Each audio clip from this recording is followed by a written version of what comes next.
It's an excellent segue into what I've been, what I've been thinking about for a while, but really, it really generates a lot of just anger within me when I think about it, right? And that's the idea of the silent majority, and that pisses me off because I think about it, the silent majority isn't we're a bunch of silent pussies, if you ask me, right? Because we know what's going on, we see the wrong things going on. Like you said, yeah, part of it is out of fear because we don't know what we're getting into, but if we let fear dictate our lives, we cascade down into the pit that we're in right now. Yeah, this is what COVID-19. this is the result of us shutting the fuck up and thinking somebody else will handle it, because that's all we think about. That's why I think the silent majority, oh yeah, they exist. And you see all these memes on Facebook and on all these other social media platforms. Yeah, we're coming. We're the silent majority. What happened?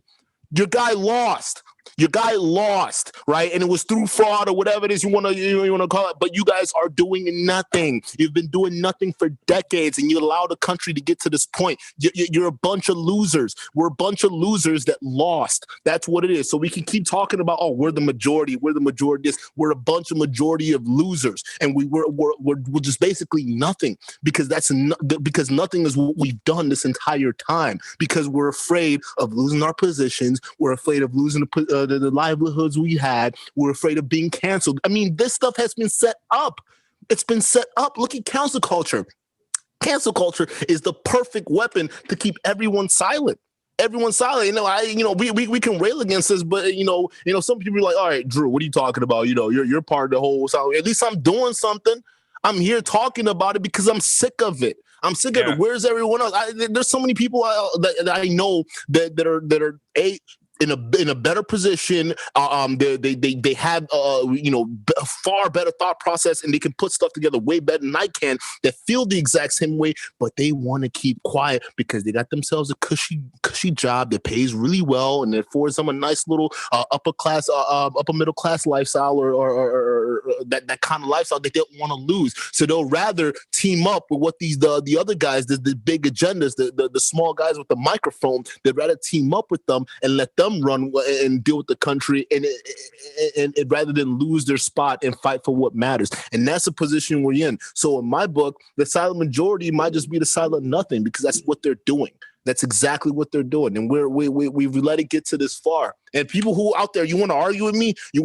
Go ahead. How did we get to this spot right now that we're in, where we're most divided? When we've seen the signs, we've seen the signs coming, but we still let ourselves get to this point. If you don't believe me, how did we get to this point then if we haven't done nothing for years? We just like to talk.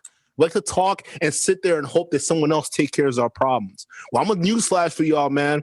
This is it. 2021 is going to wake a lot of you guys up. And there's no running away from it. A lot of people are going to be exposed. So if you're not taking actions and saying, hey, some of the stuff y'all doing right now isn't right, and I'm going to step up and say something about it, it's over. It's over. Let me throw something in there, because I'm just like you. I'm pretty irritated about why we've gotten to this point. And as you were speaking, I started thinking about it, and you kept asking, how did we get to this point? And I'll go back and say it's about 40 years ago. As the years went on, there was always little things coming up and leading up to where we're at now, over and over again. And as each year passed, things got worse. And a lot of people just figured, hey, let the system handle it. But the system has been proven to be faulty. The system has proven to be negligent. The system has proven to be self-serving. The system has proven to be biased. And sadly, now it's very clear. Mm-hmm. And now it's here. And for those of us who were always against it, who didn't support it, guys like you and I, and I'm sure a great other majority of listeners out there, we're kind of sitting there telling everybody else, I told you so. It doesn't do us any good. You can sit there and say, I told you so while the world is burning. Don't mean shit. Don't mean anything. We're burning with it. The only answer with it is when everybody stands together. Yeah. Everybody is in agreement. Everybody is hand in hand, and we all stand together. And we say, no more. Trump said he wanted to drain the swamp. Well, I say screw the swamp, burn the swamp. Just burn it Absolutely. and everything in Absolutely. it. You know what I mean?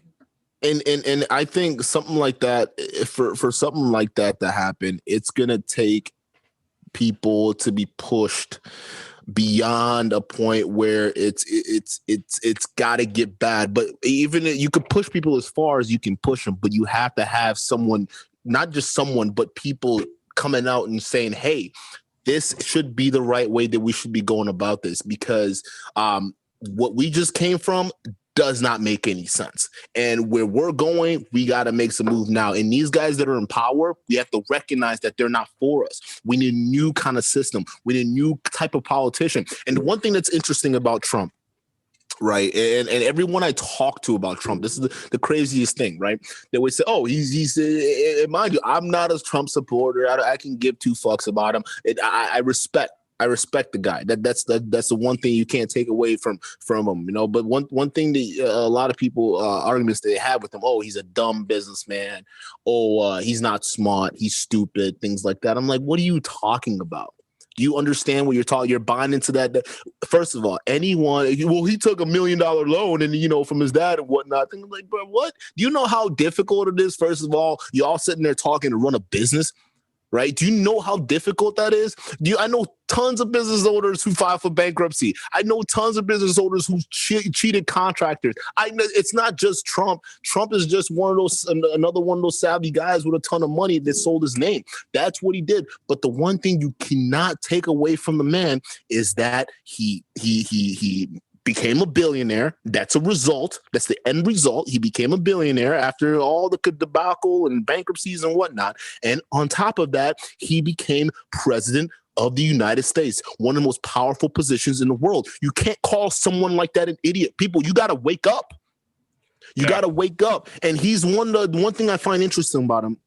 He's broke that mold, that polished, you know, politics kind of Bill Clinton era type mold, or, you know, the Obama kind of, I'm going to speak clearly, I'm a statesman. And he broke that mold, right? He's saying, all right, you know what? People would rather vote for someone who sounds more like the neighbor down the street, like Bob down the street or Kevin, you know, things like that. They would much rather vote for a guy that sounds like that than a guy that's polished and all primmed up but lies to him. Yeah, Trump lies to him, but he gives it to him raw.